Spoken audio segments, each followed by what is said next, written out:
often also the archetypes which are inside us, we know in how we look at the other sex as well.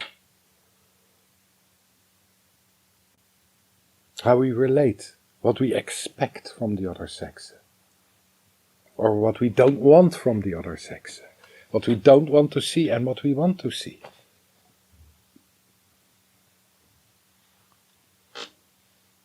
And it's also the spectacles we are wearing, how we look at the other sex.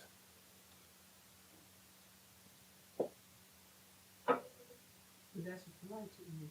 Can there be a variety? There can be quite a variety in it, because, you know, we don't have one example. We have a lot of examples. We have a lot of persons inside ourselves. Yeah, and it's something we develop in, and we open up in, and we learn through. It's a whole process. Relating is a whole process. And when I say the other sex, I'm not totally right. I should say the other person. Because, again, you know, we are carrying, all of us are carrying male and female inside ourselves. And that means that to connect, togetherness needs light and darkness. And in the basis we're talking about light and darkness, active and passive, receptive and expressive. This is the whole interaction, the whole human interaction. And this is only possible through this structure of light and darkness. The darkness which is receiving, the light which is expressing. So that means that we can relate in a very natural way with any human being and have the same depth of connection and blend. You know, of course, we talked yesterday a lot about female and male, but it's important to understand that female and male is an abstraction. You know, if we look at physical bodies, the male-male relationship or female-female relationship can have the same depth and the same hang-ups, the same difficulties as we see in any relationship. Because it's the same circulation which builds up. There is no difference in circulation and connection. Because on the background there is the essence, which is beyond gender. And we are attracted to the essence in the end. It's not about the package which is so important. The depth of attraction is from essence to essence. Of course, it's nice when you like the package as well, but most of the time, when you like the essence, then you're also attracted to the package, because the package is an expression of the spirit and the essence. We worry so often very much about the package, what the package is about, you know, because if the package is not right, oof, you know, nobody thinks that you're attractive. But of course, you know, we have learned, and that's part of a learning in the society we are growing up right now, that we learned, you know, the package has to be like this, and the package has to be like this, and the package has to be like this, and the package has to be like this. When the package is not like this, it's shameful, it's unlovable, it's bad. And it's really not about that. In the end, we really are connecting with from essence to essence, which is beyond polarity, which is also beyond even, how do you say, gender. Gender is not important in this. And that gives a whole lot of struggle in our lives.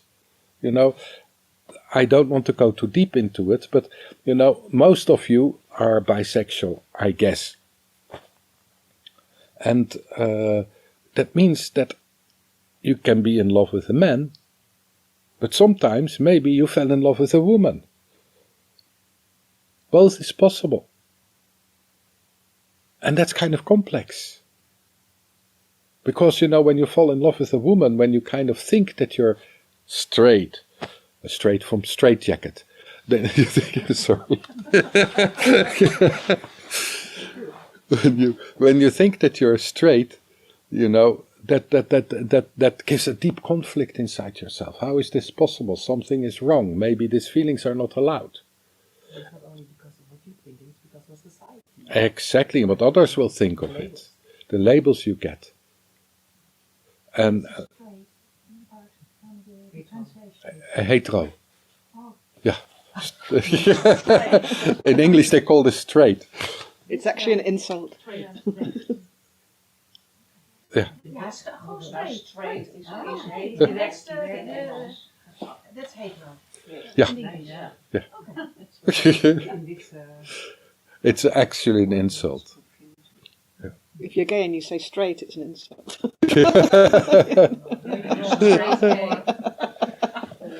Hetero is also English. Well, Yeah. it's actually Italian. Yeah.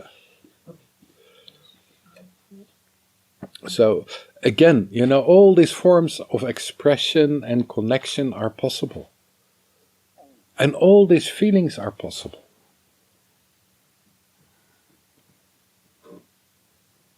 And so, part of what we talked about, or I talked about a little bit yesterday, was sexual identity. And what exactly is an identity? So an identity is something we identify with. You understand?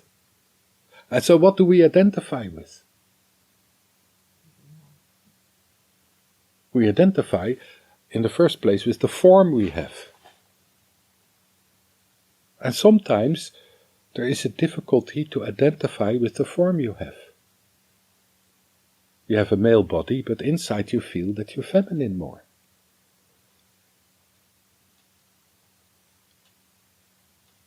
And because we identify so strongly with the package, with the body we have, so we get a problem. We get a struggle. We get a struggle with the form. We get a struggle with our identification. And that's the most superficial identification there is.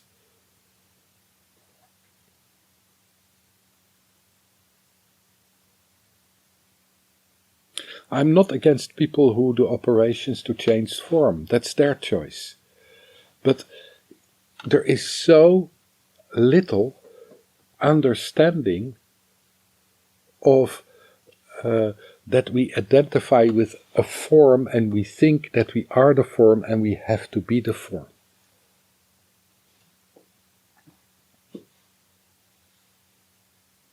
And the form is just a form.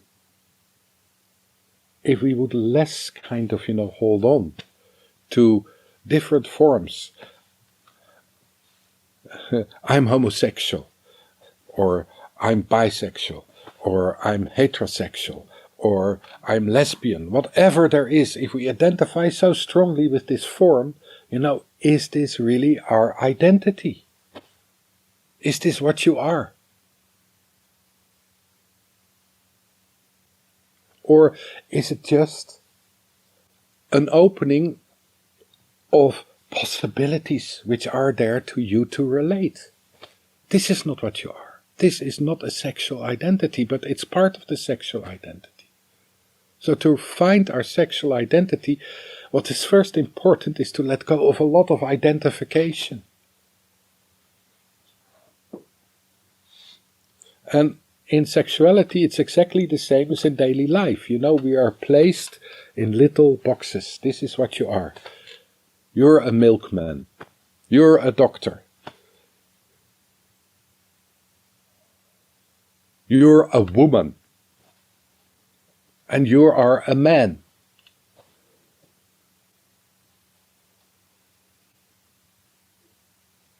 Is that true? Is this really what we are, or is this about the wrappage?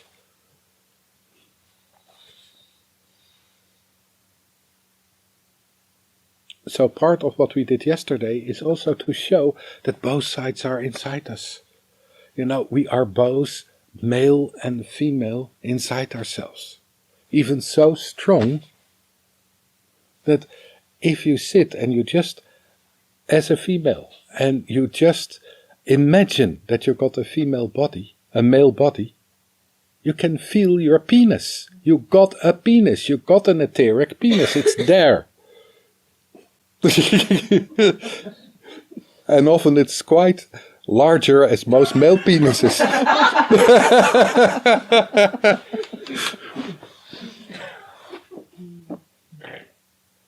And as a male, if you move into the female part of yourself, you can feel your womb. You can feel your breasts. It's there. Etherically, it's both there.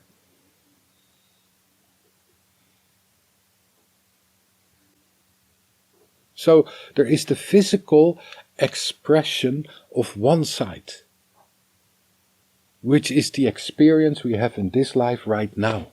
That doesn't mean that the other side is unreachable. It's also part of us. It's both.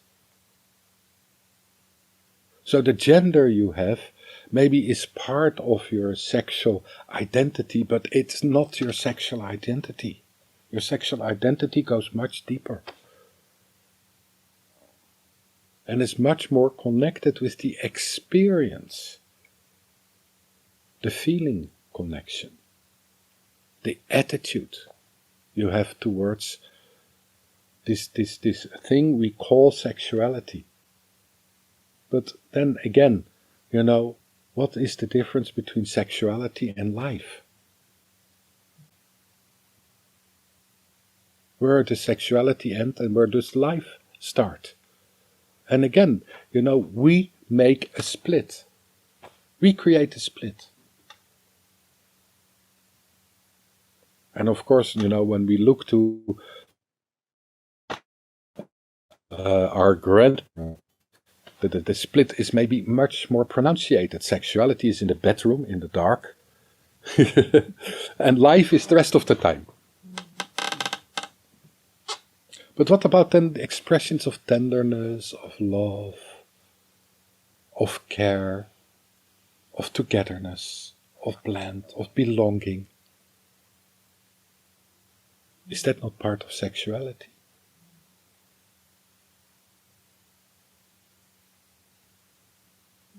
The deep longing for connection.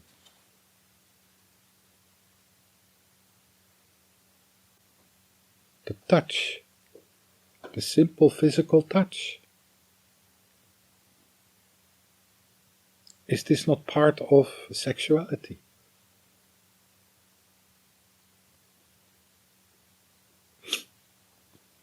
Doesn't this awake part of what we say belongs in the whole field of sexuality?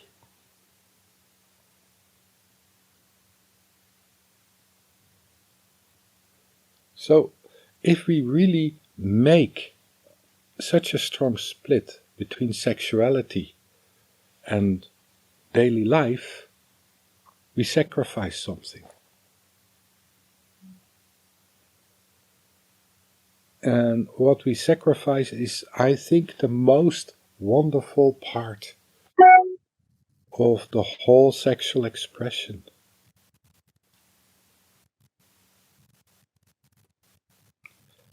That's erotism. The whole erotic experience of all the senses.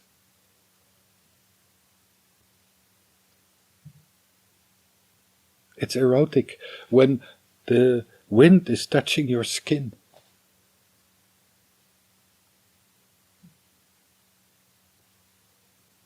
When we see something very beautiful, or what we perceive as beautiful.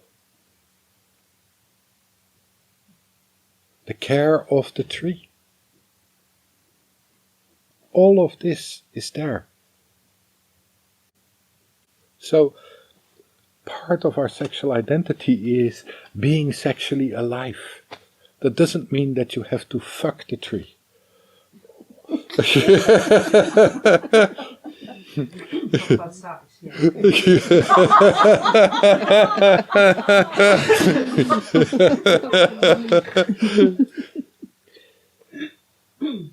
But the connection with the tree can be absolutely erotic. And then when we come into this, the erotism of the wind moving through over your skin, through your hair, a touch of it, and if we kind of feel the air as something which is living, it has something very, very sweet and caring in it. And it is living.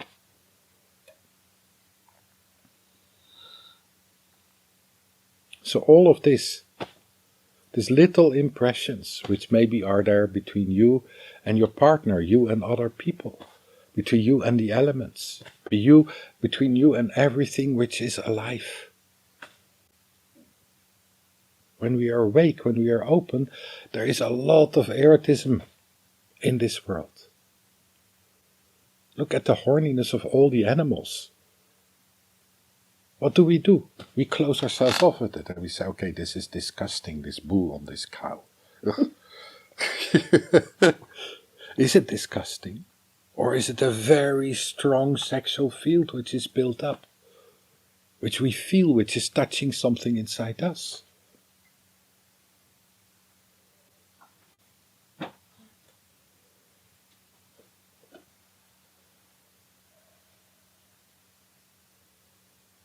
You know, when we look at a flower, what is a flower? It's beautiful, but it's pure erotism. It's a whole expression to be fertilized.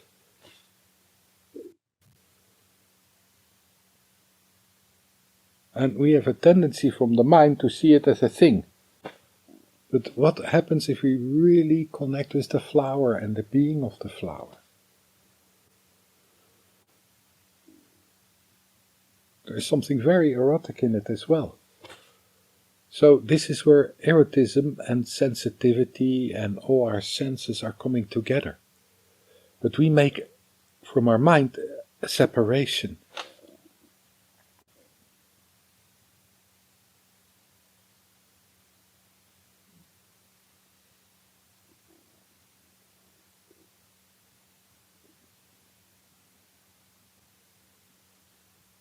So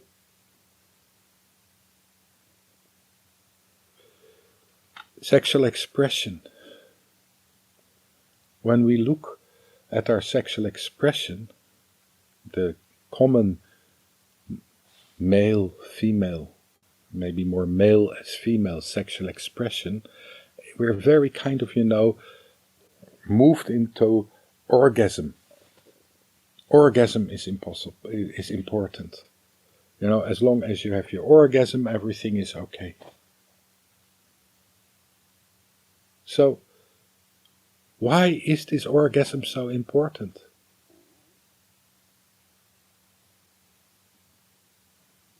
Why would it be so important? Because, if you had an orgasm, after that there is a little bit of peace and quiet. All this kind of, horniness, sexual thought, sexual background, is not there so strong. You have a little break. You're free of erotism for a period. Can smoke. Yeah. You can smoke and have your coffee or your beer. Cigar. Big cigar.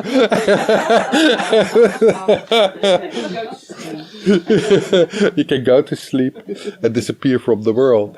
Yeah. Or you are good. What? Or you are good. Or you are good. And of course it's difficult to have an orgasm when you're together as when you masturbate. But a lot of masturbation is there partly to break a deep longing which is in there, to break a kind of openness, to break a kind of vulnerability which is there. And it's interesting to look into this. Because basically, So often what we are killing is part of the erotism, which is part of life, part of our liveliness. And that's partly why a lot of schools say, okay, if you meditate, don't masturbate. Sorry. Jesuits, Catholics. The Catholics, but also the Buddhists, and there is a lot of schools. And I'm not saying that it's not good to masturbate. I'm not talking about that at all, because you get a total then repression of sexuality, which is worse as to get rid of it through masturbation. But it's important to understand that sometimes we masturbate to get rid of our sexual feelings. And maybe then it's worthwhile to take some time and just to enjoy the longing which is there, the horniness which is there. Just to allow it, to enjoy it. To give yourself time and space to enjoy it, because it is an enjoyable feeling. We don't need to kill it. But we feel very vulnerable and shameful in it. So it's better kind of to get rid of it. And that's a pity, because we are really kind of are stopping something. We are abusing sexuality in that case.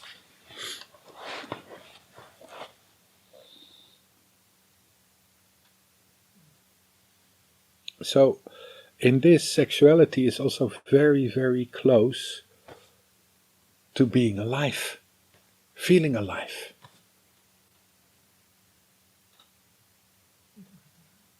Sexuality is very close to being alive, feeling alive. It's life energy. It's life energy.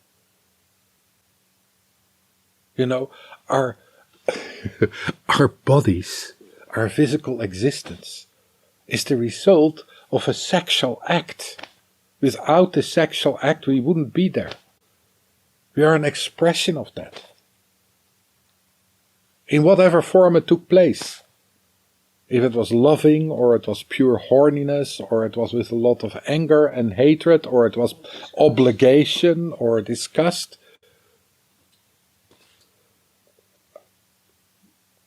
All of this is also in the memory of our body. All of this is an influence on how we relate to our body and how we relate to sexuality generally. And that's complex.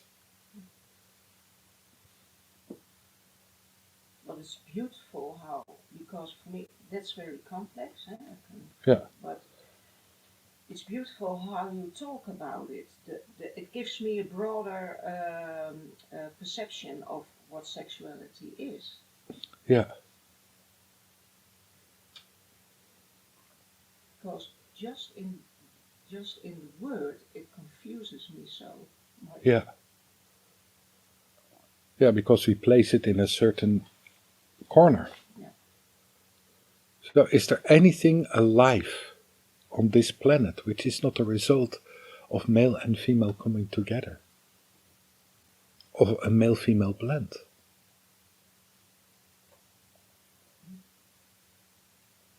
And this male-female blend is taking place all the time. And this male-female blend makes it possible for us to think, makes it possible to feel, makes it possible to move our bodies, makes it possible to be. In all of this, there is a blend, is a creation of a new thought, a creation of a movement.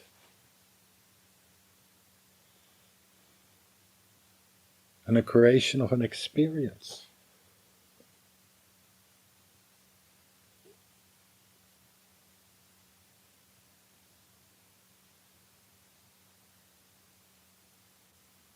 So, when we talked about erotism and the whole field of perception, open perception, because that's basically erotism. Every touch, every movement is a creation. It's a creation of an experience. a depth of experience, an experience which is pleasant, and sometimes less pleasant, but still. We are there to be open to follow the experience, what life is giving us. There is an openness in it. Not a resistance against life, but an openness.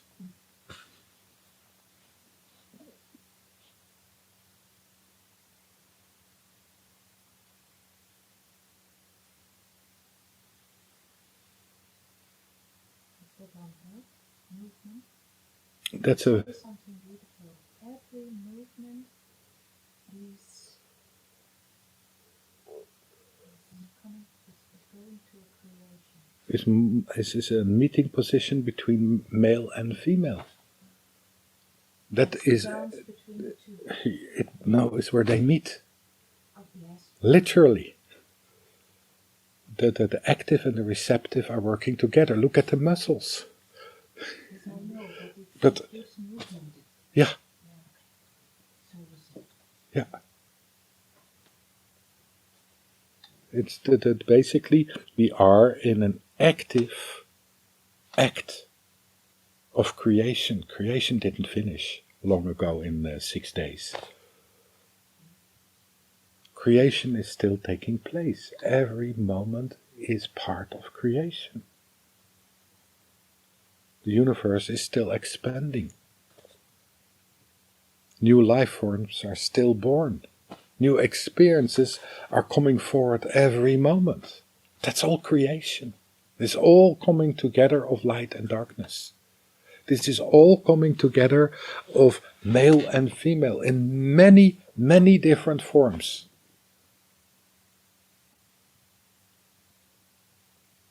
Or to say it differently, what is happening when male and female are coming together?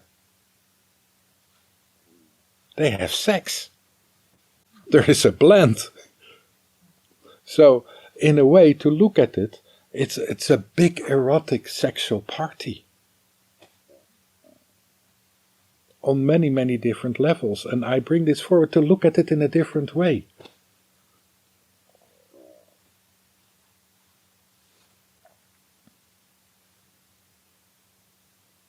So why do we distance ourselves from this? Why do we see this as something which is ugly, which is dirty, which is wrong, which is shameful? Why? We were doing that. Generally, we do this.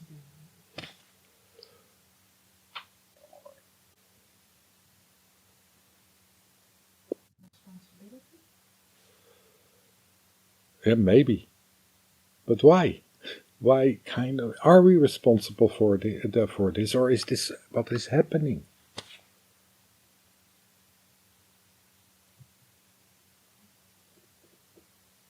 So, I think it's possible to put something like that. There's something between, if you fully live, well, when I listen to you, it sounds to me like, yes, that's the way it is, and go on with it, and have every other movement you want to. yeah, But that's a bit impossible because it always comes with hurt. Because people are being rejected or being away, or so I think that's maybe the construct we made it, at least here in the West, I don't know, worldwide. We have some implicit rules and not living it fully. I think so. But so it is the same issues we have with life as we have with sexuality. It's exactly the same issues. So there is some suffering, yes. Yeah. There is a vulnerability in it, yes. But it's exactly the same. So if it's the same, that means as long as we have a lot of issues with sexuality, we have a lot of issues with life. Generally seen.